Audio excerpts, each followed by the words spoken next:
18 పడిమెట్ల పైకెక్కి గుడికేగు భక్తులకు ఎదురొచ్చే బంగారు స్వామి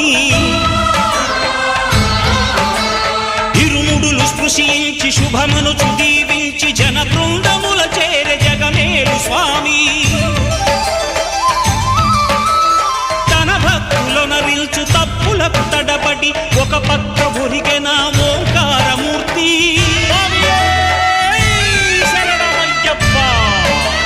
స్వాములందరూ తనకు సాయము కాగా ధీమంతుడై లేచే ఆ కన్య స్వామి